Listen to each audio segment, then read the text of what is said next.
Assalamualaikum warahmatullahi wabarakatuh. Alhamdulillahirabbil alamin wassalatu wassalamu ala asyrofil anbiya'i wal mursalin wa ala alihi washabihi ajmain. Alhamdulillah, puji syukur atas kehadirat Allah Subhanahu wa taala, berikan nikmat iman, nikmat Islam, nikmat kesehatan maupun nikmat kesempatan. Kita masih bisa dapat berkumpul di sini dalam rangka salat maghrib berjamaah, kemudian dilanjutkan dengan majelis taklim dan insyaallah nanti akan dilanjutkan dengan salat isya berjamaah. Sebuah kenikmatan ya. Habis kita puasa, kemudian lebaran, ketemu keluarga, ketemu teman-teman, masih sempat maaf-maafan. Ya, kalau tidak baca maaf-maafan, mana akan menggugurkan rasa kita. Ya, seperti itu. Jadi beruntunglah bagi orang-orang yang bisa saling memaafkan, ya, agar dosanya gugur. Karena nanti kalau di hari kiamat tidak ada lagi maaf-maafan. Ya, maaf-maafan sudah tidak berlaku lagi di hari kiamat. Di hari kiamat itu adalah hari di mana hari pembalasan. Dibalas semua atas apa yang telah kita lakukan di dunia ini. Ya, apalagi dosa sama manusia, zalim terhadap manusia. Ya, jadi beruntunglah bagi kita yang sudah saling memaafkan, ya, saling mengasihi, ya, agar kita, sebagai peringan dosa kita atau peringan hisab kita di hari kiamat. Kita lanjutkan lagi tafsir kita yang baru, surat yang baru ya, tentang surat Al-Insyiqaq. Jadi juz 30 ini tinggal 3 surat lagi ya. Al-Insyiqaq, Al-Buruj sama At-Tariq. Kalau sudah itu maka selesai pembahasan juz 30.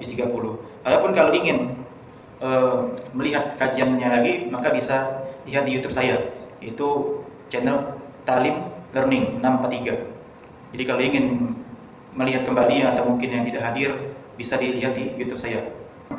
Ya, kita lanjutkan di surat Al-Insyiqaq. Kita mulai. Bismillahirrahmanirrahim. Idzas samaa'u syaqqat. Ini adalah ya, surat tentang hari kiamat. Semoga bisa menambah iman kita terhadap hari kiamat dan semakin takut terhadap siksa Allah. Kata Allah, idzas samaa'u syaqqat, ketika langit itu terbelah. Nanti di hari kiamat langit akan terbelah. Wa adzinat li rabbiha wa huqqat, dan langit itu akan mentaati Rabbnya. Makanya di sini dikatakan oleh Syekh Shalih Al-Utsaimin rahimahullah taala, istama'at wa ata'at amra rabbiha. Jadi langit itu mendengar perintah Allah, mentaati perintah Allah. Langit adalah makhluk Allah yang besar. Makhluk Allah yang paling besar apa, Pak? Ada yang tahu? Iya, arsy ya.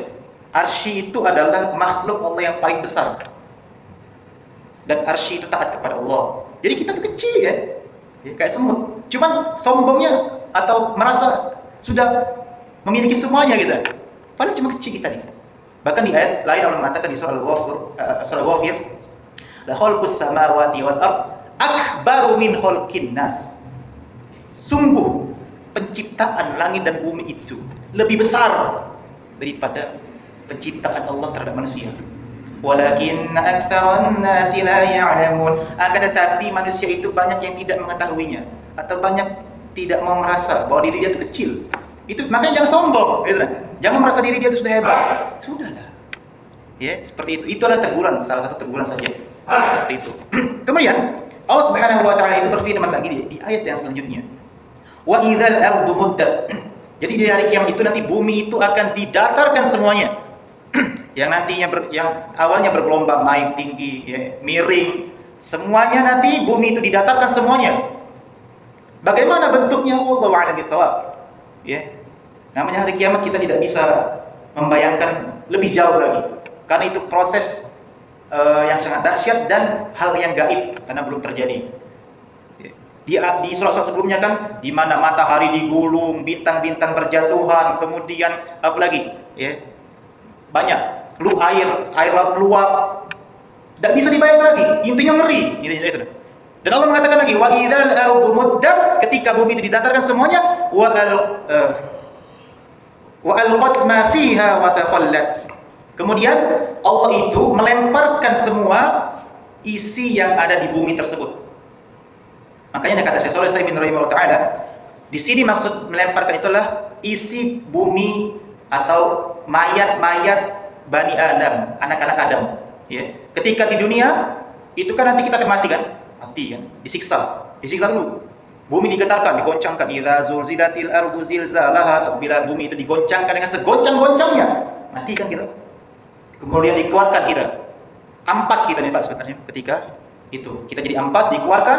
Kemudian setelah itu, kata Syekh Shalih Al-Utsaimin, ketika sudah hancur semuanya, bumi juga sudah hancur, kita dibangkitkan oleh Allah dari kuburnya, ya, kemudian tanpa alas kaki, tanpa pakaian, tanpa khitan. 3 hari ini. Sebagaimana kita itu hidup awalnya tanpa alas kaki, tanpa khitan, tanpa busana, seperti itu juga kita akan dibangkitkan oleh Allah seperti itu. Ini luar biasa. Kita kembali seperti semula, sebagaimana kita keluar dari perut ibu kita. Jadi sebenarnya kita tidak ada apa-apanya.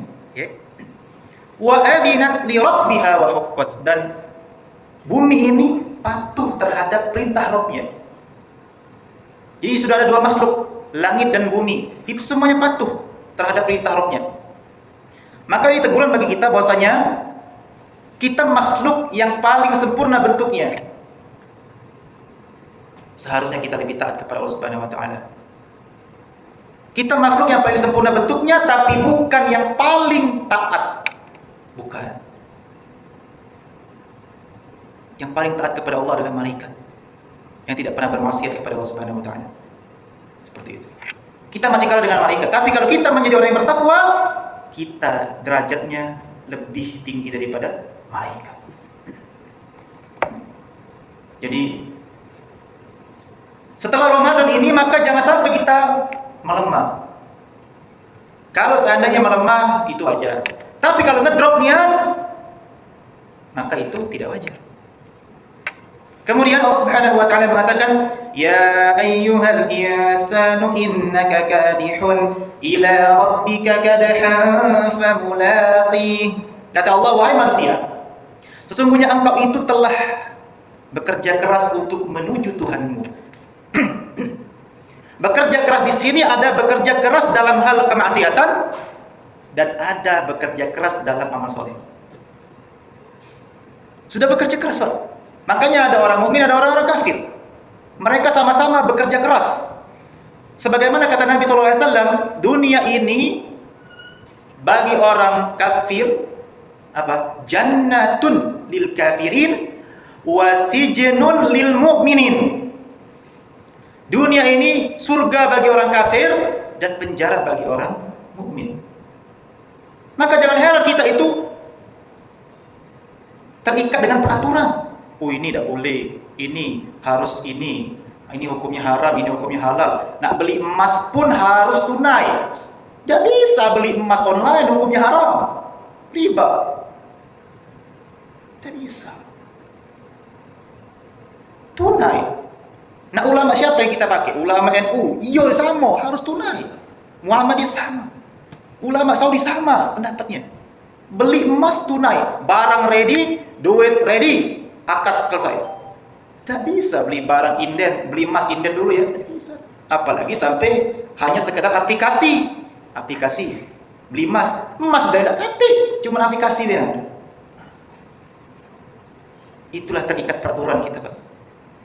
Karena kan lagi heboh kan emas, ya, sampai cepatnya habis, antam cepat habis, ya, emas satu suku naik jadi 11 juta. Dulu tahun 2022 itu terakhir, ya, ketika saya mas kawin saya itu satu suku 5,5 cuma. Saya beli satu suku 5,5 juta harganya. Sekarang luar biasa cepatnya emas itu naik. Cuman berselang 2 tahun lebih sedikit saja sudah 11 juta, luar biasa. Kita kembali lagi. Jadi manusia itu berusaha keras untuk menuju Tuhannya. Tapi ada yang bermaksiat, ada juga yang beramal soleh. Berusaha keras untuk masuk surga dan berusaha keras masuk neraka ada. Makanya di ayat yang selanjutnya Allah mengatakan, "Fa'amma man utiya kitabahu biyaminih." Kata Allah, dan adapun orang-orang yang diberikan kitabnya dengan tangan kanannya, fasawfa yuhasabu hisaban yasira. Maka orang tersebut kalau diberikan kitab dengan tangan kanannya atau dari tangan kanannya, orang ini termasuk orang yang soleh yang hisabnya akan mudah. Kalau polisi, Pak, kita bersalah, kita dikuliti oleh polisi itu. Ini kau melanggar pasal ini ya, karena saya pernah ditilang karena dulu itu tidak menyalakan lampu utama motor. Bapak melanggar ini, pasalnya ini, kemudian melanggar ini, pasalnya ini. Jadi total tilang Bapak adalah sekian. Dikuliti, dihubung-hubungkan. Tapi kalau seandainya ini di akhirat nanti kita menerima kitab dari tangan kanannya, anggaplah ini orang soleh, itu tidak dikuliti oleh Allah, tidak dikuliti, tidak dibahas secara dalam, tidak. Makanya ada hadis Nabi SAW, orang-orang mukmin dulu, nanti orang-orang mukmin itu dalam tanda kutip orang soleh ya, itu apa? Mengikrarkan wa yuqarriruhu bidzunubihi. Mereka itu orang soleh itu apa? Mengakui bahwasanya dia melakukan dosa. Ya pasti melakukan dosa orang. Namanya anak Adam pasti melakukan dosa. Tidak ada yang tidak berdosa. Ya. Melakukan kesalahan pasti. Mereka orang soleh itu apa? Amil tu kada. Ya Allah, aku telah melakukan ini, ngakui di depan Allah nanti. Di depan Allah ngakui orang soleh ini. Tapi kata Allah, saking cintanya atau rahmatnya sangat luas, apa kata Allah? Qad satartuha 'alaika fid dunya wa ana aghfiruha lakal yaum. Sudah aku tutupi dosa kamu di dunia. Sekarang aku ampunkan dosamu di akhirat. Ada kelebihan untuk orang soleh di dunia, teman. Kelebihannya apa? Ketika dia berbuat dosa, itu Allah tutupi dosa dia. Dan ini ketika di hari kiamat, ketika berbicara kepada Allah, qad satartuha, sungguh telah aku tutupi dosa-dosanya. Alaika fid dunya, sebagaimana di dunia itu, dan sekarang aku ampunkan dosa-dosamu. Jadi tidak dibalas dosa-dosanya, Pak. Tidak dibalas dosa-dosa orang soleh. Ini pelajaran juga bahwasanya tidak boleh membuka aib orang lain kecuali kalau diperlukan, seperti saksi ataupun kita apa misalnya diperlukan lah, intinya diperlukan ya, untuk kejahatan ya, misalnya ada maling ya di tempat kita ya, dia udah galak, aku udah galak buka aibnya kalau dia maling tadi, jangan, harus dibuka aibnya, seperti itu. Jadi menutup aib itu wajib, tapi nanti ada persyaratannya, sebagaimana kata Imam Nawawi itu ada 7 yang diperbolehkan ketika membuka aib seseorang. Jadi tidak boleh kita membuka aib orang kalau tidak perlu. Tidak boleh. Tidak boleh. Sebagaimana Allah menutupi aib orang di dunia. Dan juga jangan kita buka sendiri aib kita. Banyak orang itu kan bodoh ya. Buka aib di media sosial dia. Dulu saya pernah makan bakwan 3, bayarnya 1. Makan bakwan 5, bayarnya 3. Itu kan buka aib sendiri. Itu bodoh namanya. Sudah Allah tutupi aib dia, tapi dia buka sendiri. Maka itu disebut kebodohan. Itu seperti itu. Nah ini orang-orang soleh ini mudah sekali hisab, tidak sampai sedetil-detil hisab, tidak. Jadi luar biasa. Wa yanqalibu ila ahlihi masrura. Ketika orang soleh tadi sudah dapat kitab dari tangan kanannya, kemudian sudah diampunkan dosa-dosanya, kemudian ketika dia baca kitab itu, kemudian dia kembali kepada keluarganya, kembali kepada teman-temannya, ya, dia dalam keadaan senang. Masrur, senang. Bahasa Palembangnya, oh nah, lihat nah, aku lah dapat, sebagaimana kita bagi rapot ya. Bu, lihat bu, nah, aku lah dapat 100, aku dapat 90, aku dapat ini, besar sekali bu, ini aku bu. Cak itu kaget, dia aja itu bagi kita, Pak. Woi pulang, lihat nah, aku dapat amal solehnya ini, sekian ini. Kita bergembira. Di akhirat nanti seperti itu, orang kabarkan kita. Sebagaimana kita menerima rapot kita bagus, kita bergembira, kita kembali kepada keluarga kita, atau dulur kita, atau teman-teman kita ceritakan. Nanti kita seperti itu. Kita ceritakan amal soleh kita di buku kitab kita masing-masing. Kemudian Allah Subhanahu wa taala mengatakan lagi, wa amma man utiya kitabahu wara'a dhahri fasawfa yad'u thubura. Dan ada pun orang-orang yang diberikan kitabnya dari punggung dia, atau dari belakang dia, atau di ayat lain Allah mengatakan dengan tangan kirinya. Fasawfa yad'u thubura. Maka orang ini teriak-teriak, aduh, sial aku, binasa aku, celaka aku. Sama kayak kita nerima rapot, dapat yang kecil, aduh, matematika lagi 50, fisika lagi 60 misalnya, ngapolah aku cak ini. Di akhir itu Pak, kita teriak, menyesal, binasa aku, suburo, teriak-teriak, celaka aku. Wa yasla sa'ira. Kemudian dilemparkan ke dalam api yang menyalanya, di neraka, dilemparkan di neraka. Sudah dia itu nyesal, ya, kemudian dihukum oleh Allah Subhanahu wa taala, dilemparkan ke neraka. Ya. Kemudian Allah Subhanahu wa taala mengatakan lagi, innahu kana fi ahlihi masrur. Kenapa ya? Dia ini bisa menerima kitab dari tangan kirinya. Kemudian dia itu teriak-teriak, kemudian dilemparkan ke neraka. Kenapa? Innahu kana fi ahlihi masrur. Karena sesungguhnya dia itu ketika di dunia itu mereka termasuk orang-orang yang bersenang-senang. Masuk bersenang-senang ini apa? Bersenang-senang yaitu kemaksiatan. Lalai dari perintah Allah Subhanahu wa taala. Mereka bersenang-senang. Makanya saya tadi katakan, dunia itu sijnun lil mu'minin wa jannatun lil kafirin. Dunia itu penjara bagi orang mukmin dan surga bagi orang kafir. Mereka bersenang-senang di dunia, maka Allah akan balas. Kalau orang mukmin bahagianya nanti di akhirat, kalau orang kafir bahagianya di dunia. Jadi jangan iri kita dengan orang kafir. Biarlah mereka kaya, biarlah mereka itu pemilik saham tertinggi di dunia juga, cuma ditinggalkan nanti. Setinggi-tinggi dia punya saham, yang dia nikmati itulah rezeki dia. Punya saham bertriliun-triliunan, yang dinikmati cuma 1 M, itulah rezeki sesungguhnya dia. Sisanya warisan, dikasih ke anak, dikasih ke bini. Jadi sudah warisan, ya. Jadi apa yang kita nikmati itulah rezeki kita. Kemudian innahu dhanna an la yahur, ya. Kenapa mereka itu bersenang-senang, terutama orang kafir, ya? Karena mereka menyangka bahwasannya mereka tidak akan kembali kepada Tuhannya, tidak akan dihisab, bahkan tidak percaya hari kiamat. Kata Allah, bala, tidak begitu. Bala, inna rabbahu kana bihi basir. Sesungguhnya Tuhanmu itu melihatmu, basir, melihat. Jadi apa yang kalian sangka bahwasanya Allah itu tidak bisa melihat atau Allah tidak akan membalas semuanya, kalian salah sangka. Makanya saya pernah katakan di sini, kita itu hidup di dunia itu seperti di Indomaret atau di supermarket. Kita ambil barang sepuasnya, mau jajan ini, mau ambil susu, mau makan ini, silahkan ambil sepuasnya. Tapi ingat, sebelum kita keluar dari supermarket itu, kita melewati kasir. Semuanya akan dihitung.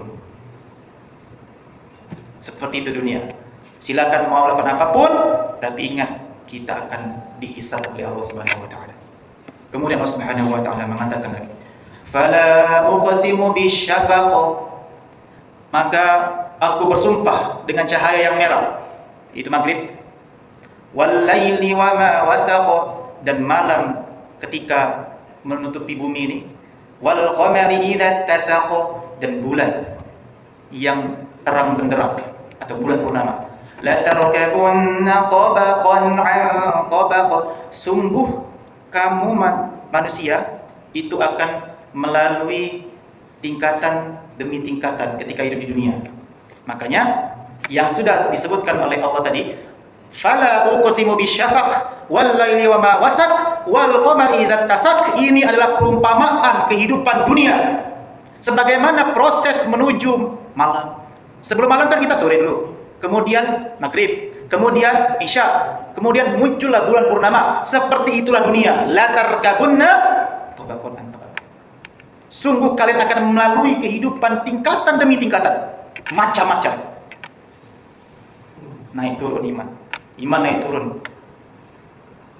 Ya, mulai dari badan kita, dari bayi sampai kita meninggal.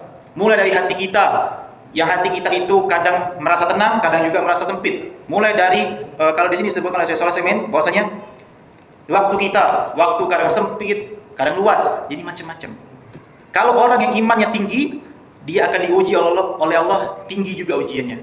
Maka jadi jangan merasa hidup ini harus lurus saja, tidak. Hidup kita pasti akan ada bengkoknya atau beloknya, kanan atau ke kiri. Tidak mungkin lurus saja, Pak. Tidak mungkin hidup kita ini lurus saja. Tinggal kita harus berhusnuzan kepada Allah, berbaik sangka kepada Allah, bahwasannya setiap yang terjadi di muka bumi ini sudah Allah takdirkan semuanya. Ada yang bertanya, Ustaz, apakah rezeki saya itu bisa bertambah? Jawabannya tidak, sudah ditentukan. Umur kita bertambah? Jawabannya tidak. Sudah ditentukan. Jodoh kita sudah ditentukan. Ajal kita sudah ditentukan. Yang bisa bertambah itu apa? Keberkahan rezeki kita, keberkahan umur kita. Itulah yang ditafsirkan oleh para ulama. Keberkahannya, bukan umurnya. Keberkahannya yang bertambah. Maka jangan heran ada orang yang hidupnya lama tapi tidak berkah. Alias dia itu diisi dengan kemaksiatan. Tidak berkah. Panjang umur tapi tidak berkah. Ada orang yang hanya sekitar umur 30 tahun tapi hidup dia berkah. 30 tahun. Rezeki dia berkah. Seperti itu. Itu. Tapi Ustaz kan ada ayat yang mengatakan Allah tidak akan mengubah suatu kaum kecuali kalau kaum itu sendiri yang ingin mengubahnya. Ayat ini itu adalah ayat motivasi agar kita itu berusaha. Jadi walaupun rezeki kita itu sudah ditetapkan oleh Allah, tapi kita tidak tahu berapa rezeki kita. Makanya di sini ayat ini bukan berarti kita itu berusaha pasti sukses, tidak. Siapa yang jamin kalau kita usaha pasti sukses? Itu adalah perkataan motivator. Bekerja keraslah kamu, kelak kamu akan sukses. Itu perkataan motivator. Kita lihat itu orang kuli. Kuli bekerja keras, tapi apakah dia kaya? Tidak kan? Padahal bekerja keras. Masih tetap miskin. Gojek dari pagi sampai sore bahkan malam. Apakah dia masih kaya? Belum tentu kaya, Bang. Jadi perkataan motivator itu tidak usah diikuti. Karena rezeki kita sudah diatur. Maka dari itu, ayat-ayat tentang itu adalah ayat tentang kita itu disuruh untuk berusaha mengejar takdir.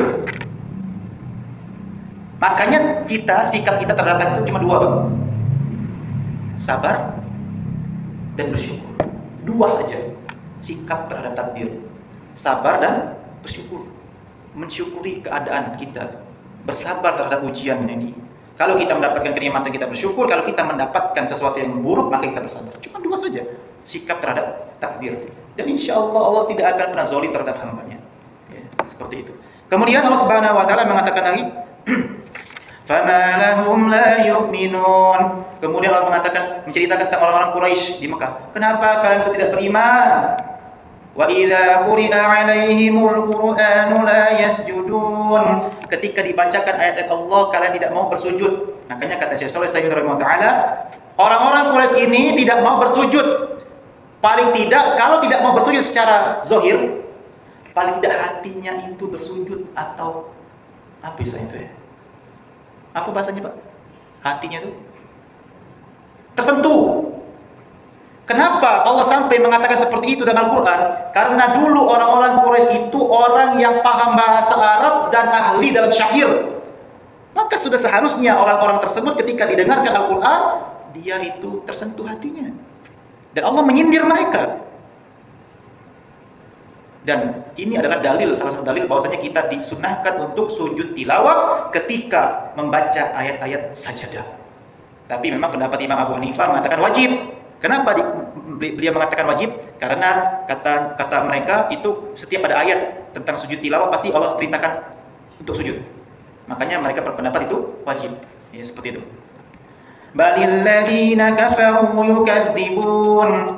Tapi kata Allah mereka itu tidak mau. Ya, mereka itu apa? Mendustakan, ya, mendustakan. Orang-orang kafir itu mereka mendustakan ayat Allah Subhanahu Wa Taala. Padahal paling paham bahasa Arab, Pak. Bayangkanlah, kalau kita orang Indonesia mungkin kalau seandainya tidak paham, oke lah, kita mungkin tidak tahu hukum ini. Tapi mereka tuh paham, Pak. Tapi tidak mau beriman, luar biasa. Nah, salah satu ciri khas orang Mekah saat itu, mereka itu komitmen. Ketika mereka mengatakan tidak, iya, itulah salah satu ciri penduduk Mekah jahiliyah. Mereka tidak mengatakan, ketika mereka mengatakan beriman, iya mereka beriman. Tidak beriman, tidak. Berbeda dengan penduduk Madinah. Penduduk Madinah, mereka ada orang yang munafik. Contohnya Abdullah bin Ubay bin Salul. Itulah perbedaan penduduk Mekah dan Madinah pada saat itu. Ini kalau berdasarkan sirah nabawiyah ya. Bahwasanya orang-orang Mekah itu komitmen, Pak. Komitmennya tinggi. Iya, tidak. Berbeda dengan orang Madinah saat itu. Mereka berpura-pura beriman karena takut dibunuh oleh kaum muslimin. Makanya di ayat Al-Quran itu kebanyakan menceritakan kemunafikan orang-orang Madinah, kebanyakan, tapi bukan seluruhnya, tapi kebanyakan.